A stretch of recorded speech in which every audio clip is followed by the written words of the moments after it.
आजी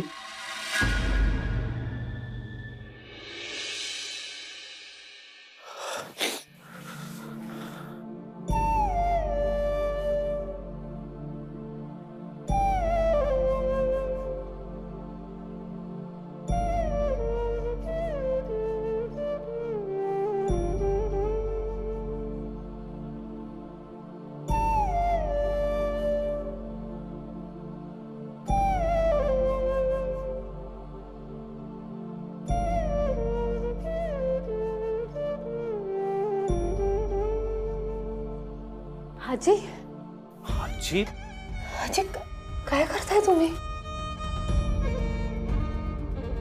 नेत्रा, मला माफ कर. मी खूप वाईट वागले तुझ्याशी. इंद्राणीवर विश्वास ठेवला, पण तुझ्यावर नाही ठेवला विश्वास. मला माहितीये मी तुला खूप त्रास दिलाय. नको नको ते बोलले. तू सडेपणाने वागले तुझ्याशी. मला माफ कर. आजी असं वाईट वागायला नको होतं. असं वागले नसते ना तर आजचा दिवस मला बघावा लागला नसता.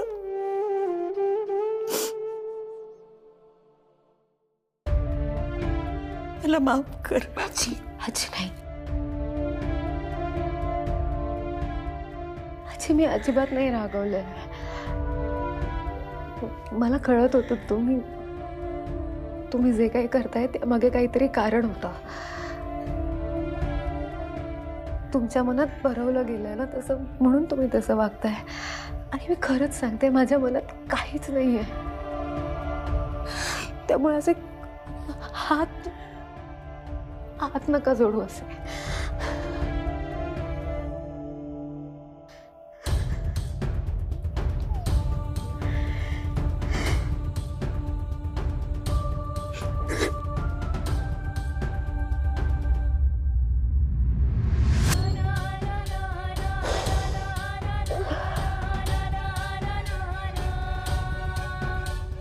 आदी आदी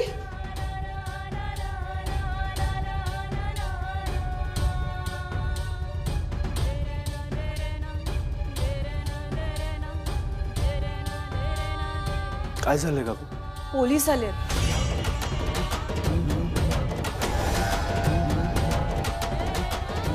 इंद्राणी मॅडमशी बोलायचं म्हणतायत.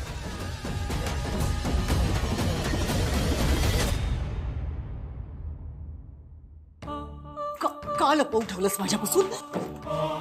का सांगितलं नाहीस मला? मला विश्वासात घेऊन सांगितलं असतं तर काय फरक पडला असता? का नाही सांगितलंस? आणि या सगळ्यांना सांगितलंस तेही अशा प्रकारे का? तुझ्यासाठी माझा जीव धोक्यात घातलाय मी. तुला मदत करण्यासाठी सगळे धोके पत्करले. तू काय केलंस? फसवलंस मला. का फसवलंस? मी फसवलं नाहीये. तुला म्हटलं ना, पद्माकरला मारायचं हे मी तुला सांगितलं होतं. का मारायचं हे नव्हतं सांगितलं. पण मग ह्या सगळ्यांना तरी का सांगितलंस? कळते तुला हे प्रकरण किती अंगाशी येईल, चिघळेल सगळं, मी अडकेल यात. काळजी करू नकोस, तसं काही होणार नाही.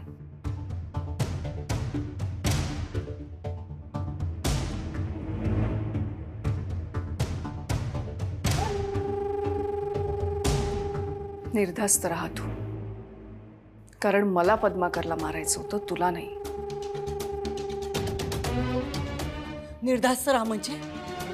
हे प्रकरण पोलिसांपर्यंत गेलं तर तुझ्या पाठोपाठ मी आणि बंटी आम्ही दोघंही अडकू. काय करणार होत आम्ही? मी बघते. बघते काय बघते? एक गोष्ट लक्षात ठेव, जर पोलीस माझ्यापर्यंत पोहोचले ना तर तुला म्हाताऱ्यापर्यंत पोहोचवायला वेळ लावणार नाही मी. म्हटलं ना मी, तसं काहीही होणार नाही. पण हा इतका सगळा मूर्खपणा करायची गरजच काय होती तुला?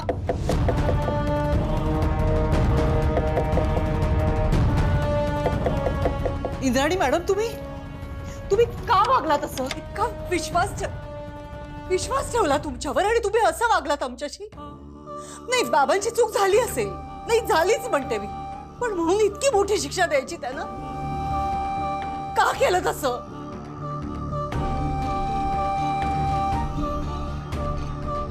पोलीस आल्यात बाहेर.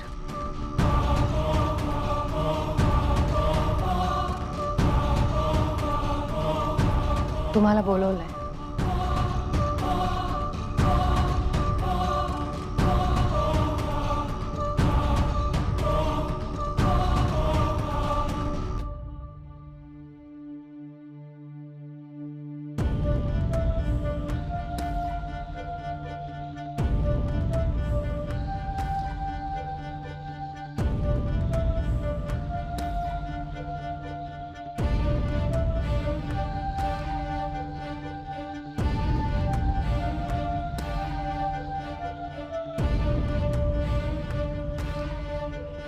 बोला.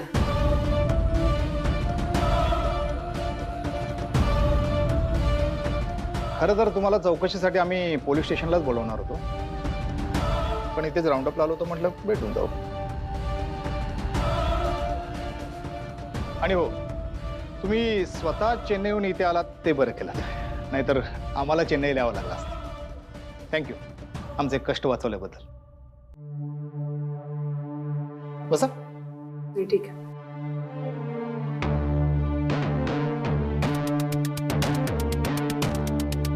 मला माहिती आहे तुम्ही यांचे रिलेटिव्ह नाही आहात, मग तरी तुम्ही इथे का राहता?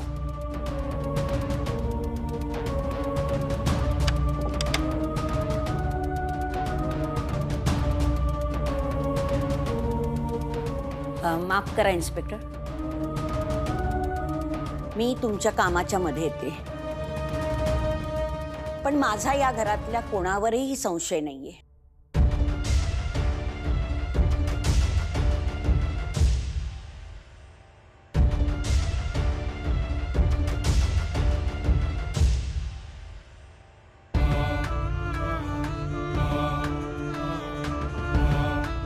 आणि म्हणूनच मला असं वाटतंय की तुम्ही माझ्या घरातल्यांची चौकशी नाही केलीत ना तर बरं होईल. हे बघा, कोणालाही नाहक त्रास देण्याचा आमचा हेतू नाहीये. मी गुन्हेगार शोधतोय, त्यामुळे सगळं करावं लागतं.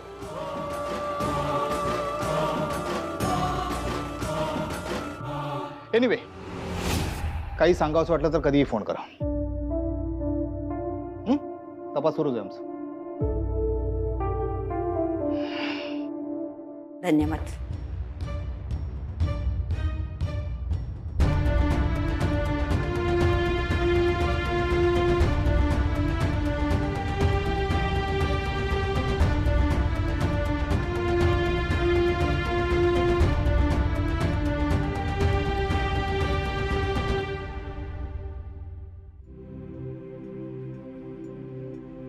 आजी,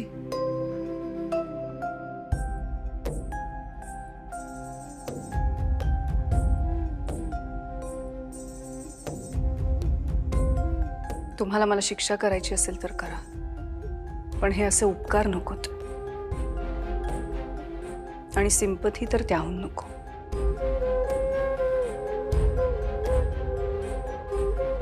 मी तुम्हाला माझा पत्ता आणि नंबर देऊन ठेवते. तुम्ही मला बोलवून घेऊ शकता किंवा पोलिसांना तिकडे पाठवू शकता, पण अशी मदत वगैरे नको. जाते मी. थांब इंद्राणी.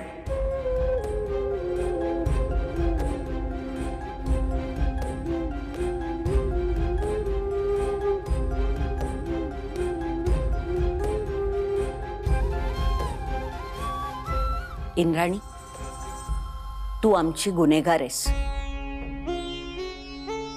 माझ्या नवऱ्याचा जीव घेतलायस तू, आणि कोणाचाही जीव घेणं ना अक्षम्य गुन्हा आहे. पण जशी तू आमची गुन्हेगार आहेस ना, तसे पद्माकर राजाध्यक्ष तुझे गुन्हेगार आहेत. तू माझं सर्वस्व हिरावून घेतलंस, आणि यांनी तुझं सर्वस्व म्हणजेच तुझ्या आईला तुझ्यापासून हिरावून घेतलं. त्यामुळे तुझ्या आईला खूप त्रास झाला.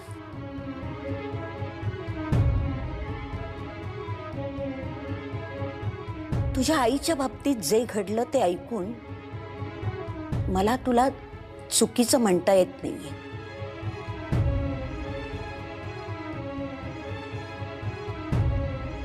अजी काय बोलतेस तू? जवाईने खून केला आपल्या आजोबांचा. तेजस, हिने तुझ्या आजोबांचा जीव घेतला, पण तुझ्या आजोबांनी हिच्या आईला जिवंतपणी मरण यातना भोगायला लावल्या.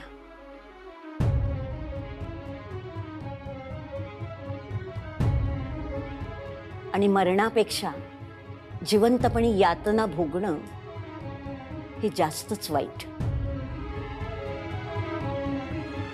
मृत्यूने माणूस सुटतो, पण जिवंतपणीच्या यातना रोज रोज मरण देत राहतात.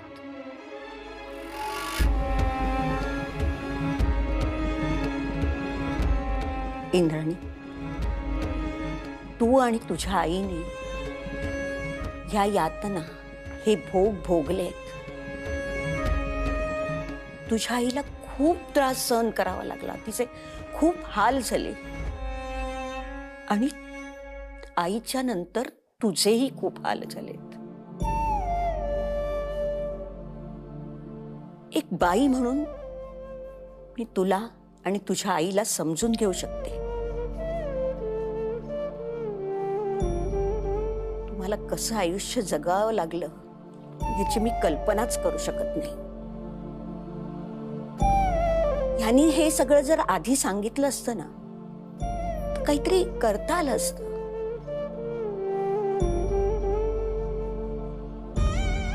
कदाचित मी तुझ्या आईला समजून घेऊ शकले असते. मी तिला इथे घेऊन आले असते.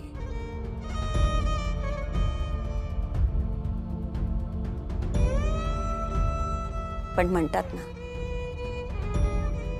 वेळ निघून गेली हे वेळ निघून गेल्यावरच कळतं. तू तुझ्या गुन्हेगाराला माफी मागण्याची संधी दिली नाहीस, पण मला प्रायश्चित्त घेण्याची संधी दे.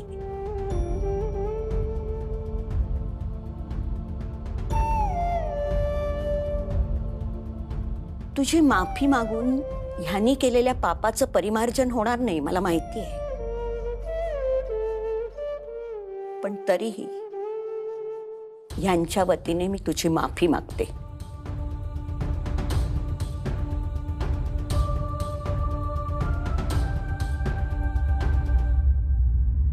कारण माफी मागणाऱ्यापेक्षा माफ करणारा जास्त मोठ्या मनाचा असतो.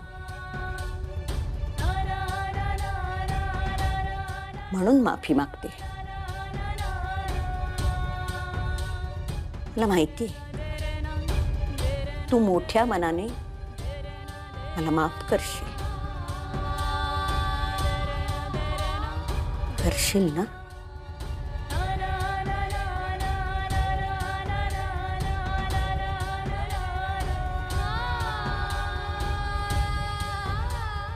इंद्राणी, तू माझं कुंकू पुसलेस तेव्हा मी तुला कधीच माफ करणार नाही.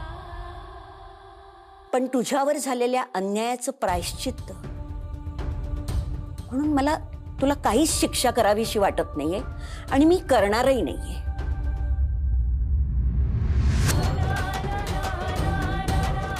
ह्यांच्यामुळे तुला चांगलं आयुष्य मिळालं नाही. तुझ्या आईचा सहवास तुला लाभू शकला नाही, आणि जे जे तुला आत्तापर्यंत मिळालं नाहीये, जे जे तू गमावलंयस ते तुला मिळायला हवंय. आपल्या माणसाचं छत, प्रेम, माया, नाती हे सगळं तुला मिळायला हवंय. म्हणून मी विनंती करते तुला, तू जाऊ नकोस.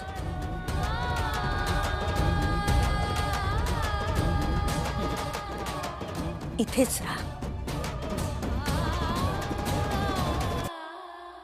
या घरात आमच्या बरोबर कायमची राहा.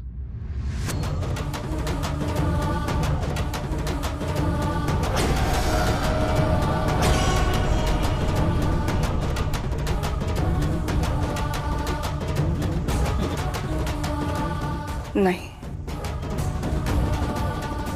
हे जमणार नाही. आजी, मला कुणाचीही सहानुभूती नकोय.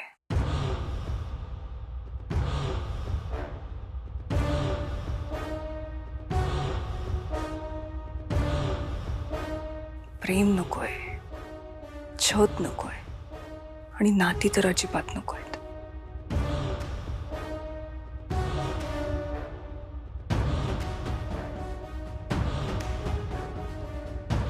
इंद्राणी, तू शून्यातून विश्व उभं केलंस. करारी आहेस, कणखर आहेस. तुला मदतीची गरज नाहीये.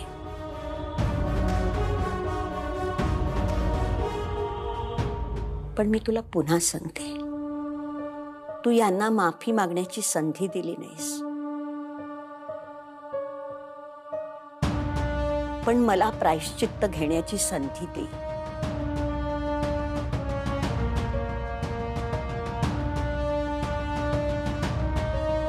माझ्या नवऱ्यानं मनोरमाचं आयुष्य उद्ध्वस्त केलं, स्वतःच्या मुलीचं आयुष्य उद्ध्वस्त केलं.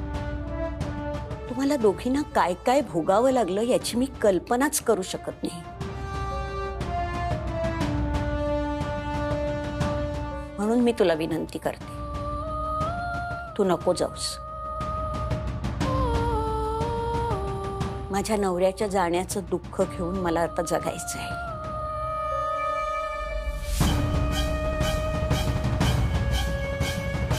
ज्या माणसाला मी देव मानला, मला असं वाटत होतं की जगातला सगळ्यात चांगला माणूस आहे तो.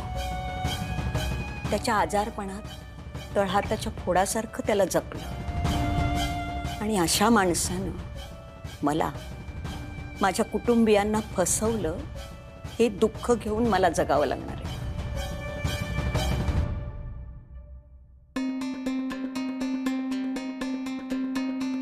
आणि तू निघून गेलीस ना, तर माझ्या नवऱ्यानं कोणाचं तरी आयुष्य उद्ध्वस्त केलंय, ही सल मनात ठेवून मी कशी जगू ग?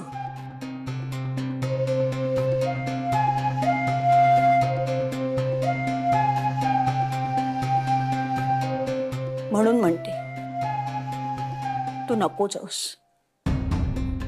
मला प्रायश्चित्त घेण्याची संधी दे.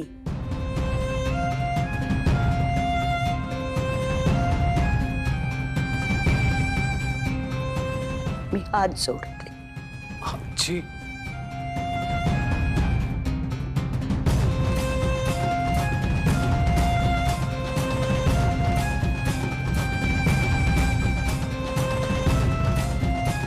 मी जाते.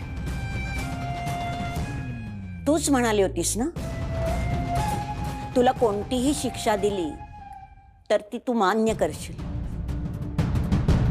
मग आजपासून याच घरात राहायचं कायमचं.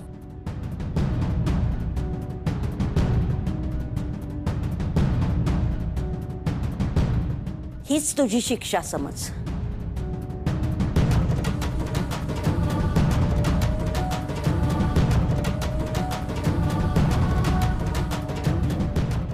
आत्या थांबा.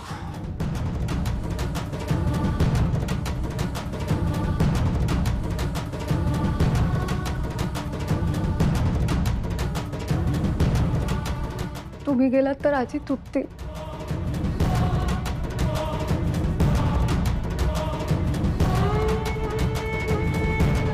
त्यांना समजून घ्या.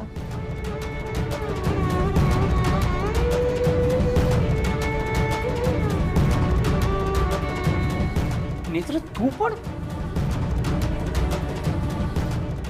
मला कळत नाही काय झालंय तुम्हाला.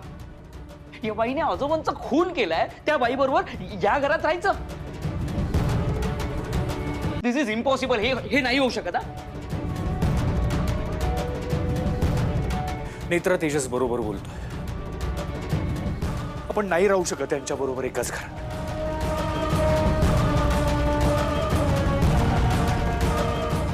आणि मला कळत नाहीये तू आणि आजी कोणत्या नात्याने यांना थांबा म्हणून सांगताय. त्या काय म्हणाले ऐकलंस ना, त्यांना नको आहेत कोणतीही नाती. मग तू आणि आजी का हट्ट करताय? मी पण नाही राहू शकत मर्डरर बरोबर.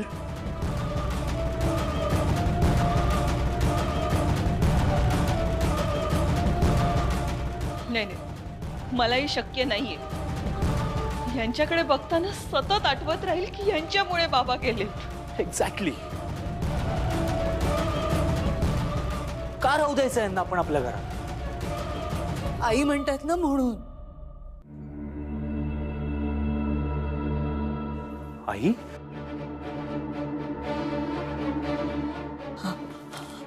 हे बघ आधी, आईनं त्रास झालेला नाही सहन होणार मला आता. आणि इंद्राणी मॅडम काय म्हणाले आठवतंय ना, की त्यांच्या विरोधात कोणी गेलं तर आपल्या सगळ्यांनाच त्रास होऊ शकतो.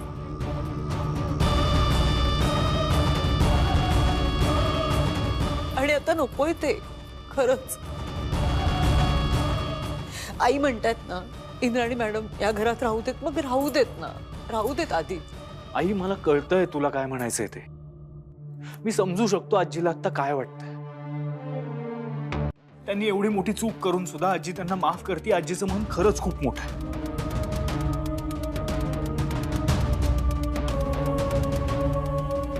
पण आमच्या मनाचं काय? ज्या व्यक्तीने आजोबांचा खून केलाय तिच्याबरोबर आम्ही एकाच घरात नाही राहू शकत.